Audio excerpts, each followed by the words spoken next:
obviously the gut microbiome is involved in pretty much everything. I mean, from your cancer risk to neuropsychiatric disorders and other things like that. So something that I hear thrown around a lot is 70 or 80% of your immune system is located in the gut.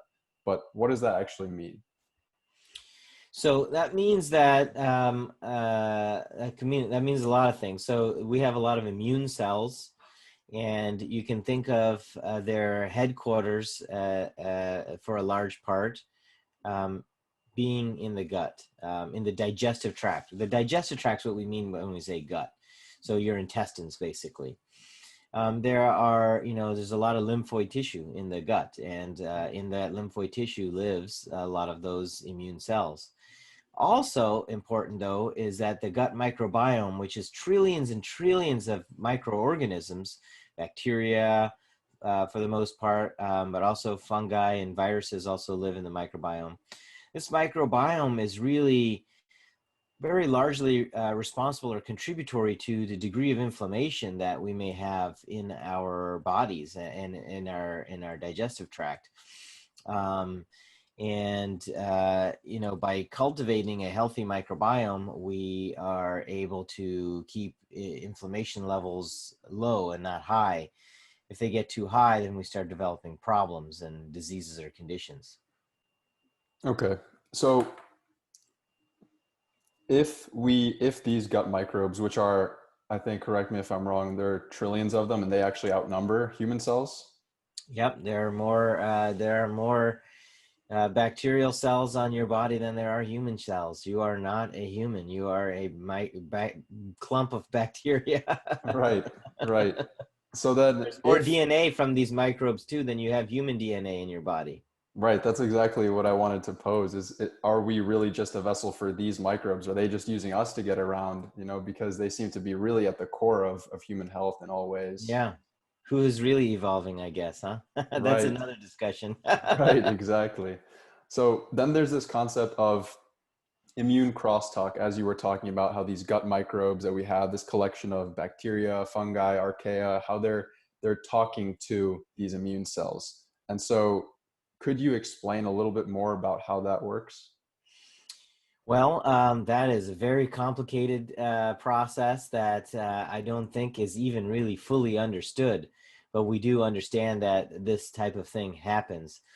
There is crosstalk between the gut and the nervous system or your brain. Through the vagus nerve is you can consider like a informational superhighway or a very large telephone pole that communicates, and we know that changes in the bacteria in the gut can actually influence our emotions, our sensations for pain, our thoughts, and things like that. And this happens very rapidly. Then there's another way of thinking as well, that the microbes actually communicate or can exchange material with each other. A good example is in the setting of chronic stress, or when we have a stress and all the chemicals related to that stress response are released in the gut, because all those chemicals and neurotransmitters are also found in the gut as well. When they're released into the gut, then that can be what we call like a quorum sensing event. So quorum, means when you have a meeting, you call to order, and everybody who can come to the table, who can vote, should come and vote. You call for a quorum in order to have a majority so you can make a vote. That's how we think of it in politics. So in the gut, basically, you can think of it as an event where you're basically calling everyone to the table.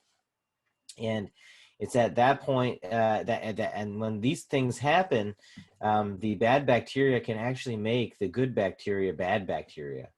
So how we say it in medical terms is that non-pathogenic bacteria can actually become pathogenic.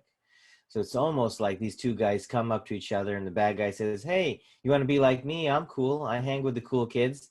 And the good guy says, "Okay, sure, that looks fine." And then boom, they exchange genetic material, and now the good guy's a bad guy. Wow, that's incredibly interesting. I didn't know So that. when that happens once, if you're, you know, At the zoo and you're being chased by a tiger, that's one thing. But if you have that tiger in your head all day, every day, and that stress, which really doesn't exist, is actually there all the time, I think this is a situation or a setup or one of the reasons why people with chronic stress may also have a lot of digestive problems or gut problems.